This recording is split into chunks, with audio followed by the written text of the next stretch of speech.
कक्षा 7वीं की student file आपका विषय यहाँ पर हिंदी का अर्धवार्षिक मूल्यांकन सत्र 2025-26 का रियल पेपर लेके आ चुके हैं। आप लोग बहुत सारे यहाँ पर कमेंट डाले थे कि हिंदी का रियल पेपर लाओ, तो फाइनली आपका रियल पेपर आ चुका है। और पेपर देने से पहले आपको इस पेपर को पूरा रट के जाना है। आप यहाँ पर 60 नंबर लाओगे, ठीक है।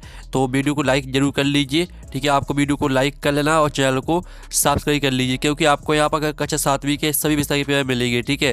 तो चैनल को सब्सक्राइब करके रख लीजिए। आप यहाँ पर देख लीजिए, राष्ट्रीय शिक्षा केंद्र मध्य प्रदेश भोपाल अर्धवार्षिक मूल्यांकन सत्र 2025-26 विषय हिंदी प्रथम भाषा पूर्णांक 60 नंबर करेगा। कक्षा 7 समय आपका 2.5 घंटे रहने वाला है। तो आपके बहुविकल्पी प्रश्न आते 105 तक, निर्देश आता सही विकल्प चुनकर उत्तर लिखिए। प्रत्येक प्रश्न के लिए 1 अंक आपका निर्धारित है। तो प्रश्न पहला आता लगड़ा किस नाम से प्रसिद्ध हुआ, तो इसका आपका ए ऑप्शन आता है गुरु अंगद जी, और बी आता गुरु गोविंद सिंह, सी आता गुरु अर्जन देव सिंह, और डी आता गुरु नानक देव जी। तो इसका राइट आंसर आपका गुरु अंगद जी हो जाएगा, ठीक है। फिर आपका यहाँ प्रश्न दूसरा आता है मेरी भावना कविता के कवि कौन है, तो आपका ए आता सुमित्रा कुमारी चौहान, और बी आता तुलसीदास, और सी आता आपका जुगल किशोर युगवीर, और डी आता सूरदास। तो आपका जो यहाँ पर दिया गया है मेरी भावना कविता के कवि कौन है, तो इसका राइट आंसर आपका जुगल किशोर युगवीर हो जाएगा। फिर आपका यहाँ पर देख लेते हैं प्रश्न तीसरा आता है मृत्यु के बाद गंगा में अपनी अस्थियों का विसर्जन करने के पीछे नेहरू जी का गंगा के प्रति मान्यता थी। तो आपका आता धार्मिक भावना, और बी आता आपका लगाव, और सी आता पुराने रीति रिवाज, और डी आता मुक्ति की भावना। तो इसका आंसर आपका लगाव हो जाएगा। फिर आपका यहाँ प्रश्न चौथा देख लेते हैं जवाहरलाल नेहरू द्वारा लिखित पुस्तक है इनमें से कौन सी है, तो आपका ए आता आत्मकथा, बी आता हिंद स्वराज्य, और आपका सी आता भारत एक खोज, और डी आता गीता बोध। तो जो आपका यहाँ पर दिया गया जवाहरलाल नेहरू द्वारा लिखित पुस्तक इनमें से कौन सी है, तो इसका आंसर आपका भारत एक खोज राइट आंसर हो जाएगा, ठीक है। भारत एक खोज राइट आंसर रहेगा। फिर आपका प्रश्न 5 आता है मेघ का पर्यायवाची है, तो आपका यहाँ पर आता आसमान, बी आता गगन, और सी आता आपका धरा, और डी आता बादल। तो जो आपका मेघ आपका होता है, मेघ का जो पर्यायवाची हो जाएगा आपका वो बादल हो जाएगा, ठीक है। बादल आपका राइट आंसर रहेगा। तो इस तरह से जो आपके प्रश्न 1 से लेकर 5 तक दिए गए थे बहुविकल्पी प्रश्न वो कंप्लीट करा दिए। पूरा आपका रियल पेपर है, आपको पेपर देने से पहले इस पेपर को पूरा याद करना है, ठीक है। अब आते हैं आपके रिक्त स्तर 6 से 10 तक, ठीक है। तो निर्देश आता नीचे दिए गए रिक्त स्तर की पूर्ति कीजिए। प्रत्येक प्रश्न के लिए आपका 1 अंक रहेगा।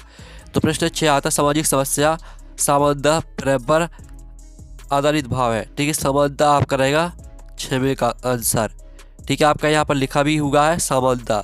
फिर आपका यहाँ पर 7वां प्रश्न आता है मैत्री भाव जगत में मेरा सब जीवों से नित रहे, तो मैत्री आपका 7वें का आंसर रहेगा। फिर 8वां आता मेहर में माँ शारदा का मंदिर है, तो माँ शारदा आपका 8वें का आंसर रहेगा। फिर जो आपका 9वां आता है, तो 9वां आप यहाँ पर देख लीजिए, ठीक है स्टूडेंट। आप यहाँ पर देख लीजिए आपका जो 9वां आता है सुभाष चंद्र बोस ने अपने पत्र में मांडले जेल को तीर्थ स्थल माना है, तो तीर्थ स्थल आपका हो जाएगा 9वें का आंसर। फिर 10वां आता अभिनंदन शब्द में अभी ऑप्शन लगा है, अभी आपका रहेगा 10वें का आंसर, ठीक है। तो इस तरह से आपके रेगिस्तान भी कंप्लीट हो जाते हैं, ठीक है। और हमने आपके जो दिए गए थे बहुविकल्पी प्रश्न वो भी कंप्लीट करा दिए। अब आते लघुत्तरीय प्रश्न। तो 11वां आपका आता है वैदिक मंत्र सर्वभवन्तु सुखना का अर्थ क्या है, और 12वां आता गुरु नानक देव का शिष्य लगड़ा किस नाम से प्रसिद्ध हुआ। 13वां आता अब्दुल कलाम का पूर्ण नाम क्या है। 14वां आता यशोदा कृष्ण का किस तरह से संज्ञा कर रही है। 15वां आता लक्ष्मीबाई चरित्र की 2 विशेषताएं लिखिए। 16वां आता निम्नलिखित शब्दों की 2 पर्यायवाची शब्द लिखिए। अग्नियूषा, ठीक है। तो चलिए आपके प्रश्न यहाँ पर 11, 12, 13, 14, 15, 16 जो इनके आंसर है वो देख लेते हैं। तो स्टूडेंट आप यहाँ पर देख लीजिए आपका 11वें प्रश्न का आंसर रहेगा इस मंत्र का अर्थ है सभी सुखी हों और सभी लोग सुखी हों। फिर आपका जो 12वां प्रश्न दिया गया था गुरु नानक देव का शिष्य लगड़ा किस नाम से प्रसिद्ध हुआ, तो इसका उत्तर रहेगा लगड़ा गुरु अंगद देव के नाम से प्रसिद्ध हुए। फिर जो आपका 13वां प्रश्न यहाँ पर दिया गया था अब्दुल कलाम का पूरा नाम क्या है, तो अब्दुल कलाम का पूरा नाम अब्दुल पाकिर जैनुलाब्दीन अब्दुल कलाम है। फिर जो आपका 14वां प्रश्न यहाँ पर दिया गया था यशोदा कृष्ण का किस तरह से संज्ञा कर रही है, तो यहाँ पर यशोदा कृष्ण के शरीर पर तेल लगाकर काजल लगाकर चोटी गूंद का और नजर का टीका लगाकर संज्ञा कर रही है। फिर आपका 15वें प्रश्न का उत्तर देख लीजिए। लक्ष्मीबाई की आपको चरित्र की 2 विशेषता लिखनी थी, तो ये आपकी 2 विशेषताएं यहाँ पर दी गई हैं। और आपको यहाँ पर ठीक है अग्नि यूसर के आपको 2 पर्यायवाची शब्द लिखने थे, तो अग्नि का आपका आग अनल हो जाएगा पावक, ठीक है 3 दिए गए थे 2 याद कर लेना है। यूसर का आपको भगवान प्रभु जगदीश परमात्मा 4 दिए गए थे 2 याद कर लेने हैं। तो इस तरह से आपके 16वें क्वेश्चन तक के जो आंसर है वो कंप्लीट हो जाते हैं। अब आता है आपका लघुत्तरीय प्रश्न आते हैं 17 से 22 तक। तो 17वां प्रश्न आप यहाँ पर देख लीजिए। आपका यहाँ पर दिया गया है 17वां प्रश्न, ठीक है। मध्य प्रदेश की मुख्य बोलियाँ कौन कौन सी है, और नर्मदा, ठीक है, नर्मदा नदी को मध्य प्रदेश जीवन रेखा क्यों कहा गया है, गौरैया को हरियाली की रानी क्यों कहा गया है। 20वां आता है जूही के चरित्र की सबसे बड़ी विशेषता है हंसना, आपको जूही की हंसी से क्या प्रेरणा मिलती है। 21वां आता है अपने विद्यालय के प्रधान अध्यापक को अवकाश के लिए प्रार्थना पत्र लिखिए। 22वां आता है एक शिक्षा के मुख्य उद्देश्य को लिखिए, ठीक है। तो आपका जो प्रश्न है यहाँ पर 17 दिया, 18, 19, 20, 21, 22, इनके जो उत्तर है वो देख लेते हैं। तो स्टूडेंट जो आपका यहाँ पर दिया था मध्य प्रदेश की मुख्य बोलियाँ कौन कौन सी है, तो मध्य प्रदेश की मुख्य बोलियों में बुंदेली, मालवी, निवाड़ी, बघेली शामिल है। इसके अलावा यहाँ की शहरी ग्रामीण क्षेत्रों में हिंदी का भी व्यापक रूप से प्रयोग होता है। ये बोलियाँ राज्य की समृद्ध सांस्कृतिक और भाषाई विविधता का प्रतिनिधित्व करती है। फिर जो आपका यहाँ पर दिया गया था नर्मदा नदी को मध्य प्रदेश की जीवन रेखा क्यों कहा गया है, तो यहाँ पर नर्मदा नदी को मध्य प्रदेश की जीवन रेखा इसलिए कहा गया क्योंकि यह सिंचाई, पेयजल और बिजली उत्पादन के लिए राज्य के एक बहुत बड़े भाग को जल प्रदान करती है। यह लाखों लोगों के जीवन आजीविका का आधार है तथा इसके किनारे कई महत्वपूर्ण शहर और धार्मिक स्थल विकसित हुए हैं। ये आपका 18वें क्वेश्चन का आंसर हो जाएगा। फिर आप 19वें क्वेश्चन का आंसर देख लीजिए, गौरैया को हरियाली की रानी क्यों कहा गया है, तो इसका उत्तर आप यहाँ पर देख लीजिए। फिर आपका जो 20वां प्रश्न यहाँ पर दिया गया था जूही के चरित्र की सबसे बड़ी विशेषता क्या है, तो यहाँ पर जूही की हंसी हमें यह प्रेरणा मिलती है कि कठिन परिस्थितियों में भी हमें आशावादी और प्रसन्न रहना चाहिए।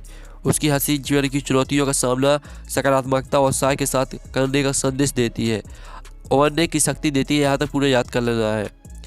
फिर आप यहाँ पर देख लीजिए, आपको अवकाश के लिए प्रार्थना पत्र लिखना था, तो ये आपका अवकाश के लिए प्रार्थना पत्र है। सेवा में श्रीमान प्रधान अध्यापक महोदय, विद्यालय का नाम आपको अपना डाल देना है, जो भी आपका विद्यालय का नाम है, शहर का नाम, जिस भी शहर गांव से है वो भी आपको यहाँ पर डाल देना और पूरा का पूरा याद कर लेना है। फिर आप यहाँ पर 22वें क्वेश्चन का आंसर देख लीजिए, जिसमें आपको एक शिक्षा के मुख्य उद्देश्य को लिखना था।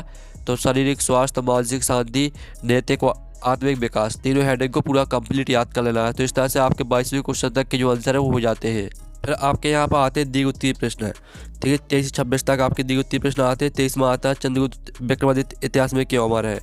24वां आता है जो कि आपकी पंक्तियाँ दी गई तो इनके अर्थ लिखना है आपको। तो प्रति अंग उमंग भरी सी, पीती फिरती पानी, खा आता है सूक्ष्म वायवी लहरों पर संतरण कर रही सरसर, इनके आपको भावार्थ लिखना है। 25वां आता है जिसमें आपको किसी एक विषय पर निबंध लिखना है। बाल दिवस, वृक्षारोपण मेरा प्रिय खेल।